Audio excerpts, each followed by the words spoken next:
আসসালামু আলাইকুম রহমতুল্লাহ। Hello viewers, নবম ও দশম শ্রেণীর শিক্ষার্থী বন্ধুরা, আশা করি ভালো আছো। ম্যাথ রুকিয়ার জন অনলাইন শিক্ষা পরিবার পক্ষ থেকে তোমাদের সবাইকে স্বাগতম। আজকে আমরা তোমাদের বাংলাদেশের বিশ্ব পরিচয় বইয়ের 10 নম্বর পৃষ্ঠা থেকে আলোচনা শুরু করব। চলো আলোচনা শুরু করা যাক। আগরতলা ষড়যন্ত্র মামলা। এই আগরতলা ষড়যন্ত্র মামলা কি, এই বিষয়ে আমরা এখন বিস্তারিত বুঝে নেব। পাকিস্তান সরকার 1968 সালে আগরতলা ষড়যন্ত্র মামলা, মামলা মূল কি, রাষ্ট্র বনাম শেখ মুজিবুর রহমান এবং অন্যান্য দায়ের করে। বঙ্গবন্ধু শেখ মুজিবুর রহমানকে প্রদান করে রাষ্ট্রদ্রোহী মামলা করে, সেটাকে বলা হচ্ছে আগরতলা ষড়যন্ত্র মামলা। শাসক গোষ্ঠী এটিকে ষড়যন্ত্র মামলা হিসেবে আখ্যায়িত করে। এই মামলায় রাজনীতিবিদ, বেসরকারি সরকারি কর্মকর্তা, সামরিক ও প্রাক্তন সামরিক কর্মকর্তা এবং অন্যান্য বেসামরিক ব্যক্তিবর্গ সহ মোট 35 জনকে আসামি করা হয়। তাহলে আগরতলা ষড়যন্ত্র মামলার মূল আসামি ছিল বঙ্গবন্ধু শেখ মুজিবুর রহমান, আর মোট আসামি ছিল 35 জন। ঠিক আছে, খেয়াল রাখবে, এক মার্কে প্রশ্ন আসতে পারে। শেখ মুজিবুর রহমানকে করা হয় 1 নম্বর আসামি, যেটা আমি বললাম। তাদের বিরুদ্ধে পাকিস্তান দণ্ডবিধির 121 ক ও 131 ধারায় 7 দিন পূর্ব পাকিস্তানকে সশস্ত্র পন্থায় স্বাধীন ও সার্বভৌম রাষ্ট্র হিসেবে প্রতিষ্ঠার পরিকল্পনা করার অভিযোগ আনা হয়। বিচারের উদ্দেশ্যে ঢাকা ক্যান্টনমেন্টে প্রতিষ্ঠিত বিশেষ ট্রাইব্যুনালে 1980 সালের 19 জুনে মামলা শুনানি শুরু হয়। তাহলে এই আগরতলা ষড়যন্ত্র মামলার বিচার শুরু হয় 1980 সালের 19 জুন থেকে, আর কি জুন মাসের 19 তারিখ থেকে 1980 সালের। মামলা শুরু হওয়ার পর তা প্রত্যাহারের জন্য আন্দোলন শুরু হয়। ছাত্র সমাজে 11 দফার ভিত্তিতে কৃষক শ্রমিক ছাত্রজনতার ঐক্যবদ্ধ আন্দোলন গণ আন্দোলনে রূপ লাভ করে। 5 দফা ও 11 দফা আন্দোলনের ফলে যে গণজাগরণ সৃষ্টি হয়, তার ধারাবাহিকতায় ঐতিহাসিক আগরতলা মামলা ও বাঙালিদের স্বাধীনতার দিককে দাবিত হতে অনুপ্রেরণা যোগায়। 1969 সালের গণঅভ্যুত্থান। পাকিস্তান রাষ্ট্রের বিরুদ্ধে পূর্ব পাকিস্তানের জনগণের স্বতঃস্ফূর্ত অংশগ্রহণে 1969 সালে সবচেয়ে গুরুত্বপূর্ণ আন্দোলন সংগঠিত হয়। কত সালে? 1969 সালে। গণঅভ্যুত্থান শুরু হয় কত সালে? 1969 সালে। খেয়াল রাখবা, কিন্তু সেটি ছিল কি 69 গণঅভ্যুত্থান নামে পরিচিত। তাহলে প্রশ্ন আসে পরীক্ষায় যে 69 গণঅভ্যুত্থান কি, মানে 1969 সালে পূর্ব পাকিস্তানের জনগণ পাকিস্তানের বিরুদ্ধে সোচ্চার হয়ে যে একটা আন্দোলন গড়ে তোলে, এই আন্দোলনকে বলা হয় কি 69 গণঅভ্যুত্থান। ঠিক আছে, এটি বিপ্লবাত্মক রূপ পরিগ্রহ করে। ফলে সকল গণতান্ত্রিক দল, পেশাজীবী সংগঠন ও মানুষ যারা অবস্থান থেকে এই আন্দোলনে যুক্ত হয়। আন্দোলনে যুক্ত হতে গিয়ে ঢাকা বিশ্ববিদ্যালয়ের ছাত্র আসাদুজ্জামান আসাদ, রাজশাহী বিশ্ববিদ্যালয়ের শিক্ষক ডক্টর শামসুজ্জোহা শহীদ হন। এজন্য খেয়াল রাখো, এই যে আসাদ দিবস, শহীদ আসাদ দিবস পালন করা হয় প্রতি বছর জানুয়ারি মাসের 20 তারিখে। এখানে প্রশ্ন আছে, আসাদ দিবস কবে? 20 জানুয়ারি। এই সেই আসাদ ডক্টর শামসুজ্জোহা শহীদ হন। প্রদেশব্যাপী ছাত্র, শিক্ষক, কৃষক, শ্রমিক সহ সকল শ্রেণীর পেশার মানুষ তখন রাস্তায় নেমে আসে। মাওলানা ভাসানী দুর্গ আন্দোলন গড়ে তোলেন। ঠিক আছে, অবশেষে 1969 সালের 22 ফেব্রুয়ারি আইয়ুব খান শেখ মুজিবুর রহমানকে নিঃশর্ত মুক্তি দিতে বাধ্য হয়। অন্যান্য নেতৃবৃন্দকেও মুক্তি দেওয়া হয়। আগরতলা মামলা প্রত্যাহার করে নেওয়া হয়। 23 ফেব্রুয়ারি রেসকোর্স ময়দানে, যেটাকে আমরা বলি বর্তমানে সোহরাওয়ার্দী উদ্যান।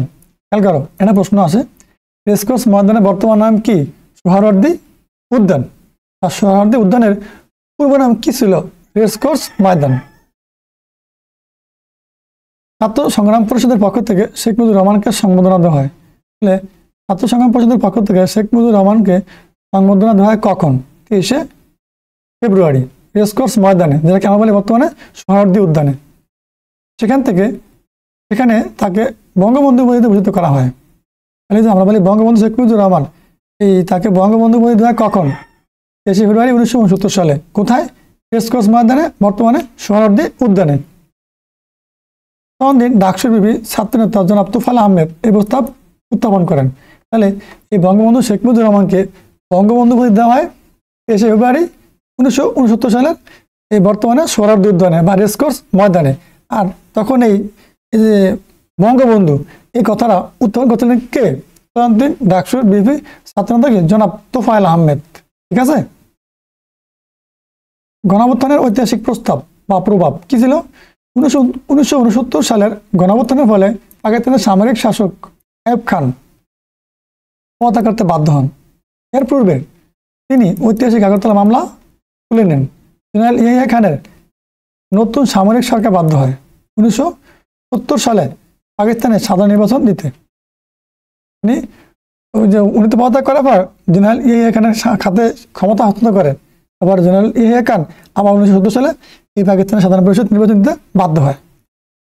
গণঅভ্যুত্থানের ফলে পূর্ব বাংলা জনগণের মধ্যে জাতীয়তাবাদী রাজনৈতিক চিন্তা ভাবনার বিকাশ ঘটে। বাঙালি জাতীয়তাবাদের প্রয়োজনীয়তা তাদের কাছে স্পষ্ট হয়ে ওঠে। 1970 সালের নির্বাচনে এবং 1971-এর মহান মুক্তিযুদ্ধে 1969-এর গণঅভ্যুত্থানের ব্যাপক প্রভাব ছিল। এই যে 1970 সালের নির্বাচন, 1971 সালের মহান মুক্তিযুদ্ধ, এগুলোর পিছনে মূল কালকারী আছে কে? এই যে 1969 সালের গণঅভ্যুত্থান। 1970 সালের সাধারণ নির্বাচন পরবর্তী ঘটনা কি আমরা এখন একটু মনোযোগ সহকারে শিখে নেব। এগুলো ইতিহাস, রাজনৈতিক ইতিহাস আমাদের জানতে হবে। 1969 সালের 25শে মার্চ আইয়ুব খান প্রেসিডেন্ট পদ থেকে পদত্যাগ করেন বা ইস্তফা দেন। তাহলে প্রেসিডেন্ট আইয়ুব খান কত সালের কত তারিখে প্রেসিডেন্ট পদ থেকে ইস্তফা দেন, মানে ক্ষমতা হস্তান্তর করেন? 1969 সালের 25শে মার্চ। খেয়াল রাখবা। ইয়াহিয়া খান উক্ত পদে আসীন। তখন আইয়ুব খানের পর আসে কে? ইয়াহিয়া খান উক্ত পদে আসীন মানে কি আবার দায়িত্ব নেন। তিনি 28 মার্চ থেকে ঘোষণায় পাকিস্তানের সাধারণ নির্বাচন অনুষ্ঠানের প্রতিশ্রুতি প্রদান করেন। ইয়াহিয়া খান ক্ষমতা আসার পর তিনি 28 মার্চ এই ঘোষণায় বলেন পাকিস্তানের সাধারণ নির্বাচন অনুষ্ঠিত হবে। পাকিস্তানের ইতোপূর্বে কোনো নির্বাচন অনুষ্ঠিত না হয় এই নির্বাচন নিয়েও নানা আশঙ্কা ছিল। নির্বাচন বিষয়ে কোনো নিয়মকানুন ছিল না। অবশেষে 1970 সালের 7 ডিসেম্বর সর্বপ্রথম এই ব্যক্তির এক ভোটের ভিত্তিতে সাধারণ নির্বাচন অনুষ্ঠিত হয়। নির্বাচনে আওয়ামী লীগ, ন্যাপ, মুসলিম লীগ কনভেনশন দুটো ভাগ আছে। পাকিস্তান পিপলস পার্টি, ডেমোক্রেটিক পার্টি, জামায়াত ইসলামী প্রভৃতি দল অংশগ্রহণ করে। আওয়ামী লীগ নির্বাচনকে 6 দফার পক্ষে গণভোট হিসেবে অভিহিত করে। নির্বাচনে 5,65,00,000 ভোটারের মধ্যে পূর্ব পাকিস্তানে ছিল 3,22,00,000। 1970 সালের নির্বাচনে আওয়ামী লীগ জাতীয় পরিষদের 300 আসনের মধ্যে পূর্ব বাংলার জন্য নির্ধারিত 162 আসনের মধ্যে 60টি আসন লাভ করে। মানে কি পূর্ব পাকিস্তানে আমাদের বলা ছিল 3 লাখ, মানে কি 3,22,00,000। আবার 300 আসনের মধ্যে একজন দলকে বিজয়ীতে তাকে 162 আসন পেতে হবে। কিন্তু পবিত্র যে আওয়ামী লীগ ছিল তারা 160টি আসনে জয়লাভ করছিল, সেক্ষেত্রে এখানে বলছে। গণগত মহিলা আসন 60টি সহ আওয়ামী লীগ মোট 165 আসন লাভ করে জাতীয় পরিষদে সংসদ অর্জন করে। আবার পাকিস্তানে প্রাদেশিক পরিষদের সংগঠিত 10টি মহিলা আসন সহ মোট 310টি আসনের মধ্যে আওয়ামী লীগ 298টি আসন পেয়ে নিরঙ্কুশ পরিষদ অর্জন করে। মোট আসন 310টি, আর ভোট দিতে গেছে করা 298 হয়ে গেছে, তার তো অবশ্যই নিরঙ্কুশ সংগঠিত পাইছে। নির্বাচনের গুরুত্ব 1970 সালের ডিসেম্বরে অনুষ্ঠিত জাতীয় ও প্রাদেশিক পরিষদ নির্বাচনে আওয়ামী লীগ নিরঙ্কুশ সংগঠিত লাভ করে। ফলে 6 দফা ও 11 দফার প্রতি জনগণের অকুণ্ঠ সমর্থন বিষয়টি স্পষ্ট হয়ে যায়। বাঙালি জাতীয়তাবাদের রাজনৈতিক বিজয় ঘটে। অন্যদিকে পাকিস্তানের সরকার ও স্বার্থান্বেষী মহলের জন্য এটি ছিল বিরাট পরাজয়। তারা বাঙালির হাতে ক্ষমতা হস্তান্তরের বিরোধিতা ও ষড়যন্ত্র করতে থাকে। পাকিস্তানের জনগণ পশ্চিম পাকিস্তানের কর্তৃত্বের বিরুদ্ধে দৃঢ় অবস্থান গ্রহণ করে। 1971 সালে স্বাধীন বাংলাদেশ রাষ্ট্রের অভ্যুদয়ের পিছনে নির্বাচনের অপরিসীম গুরুত্ব স্পষ্ট হয়ে ওঠে। এই নির্বাচন বাঙালি জাতীয়তাবাদের রাজনৈতিক অগ্রযাত্রাকে মুক্তিযুদ্ধের চরিত্র দানে বিশাল ভূমিকা রাখে।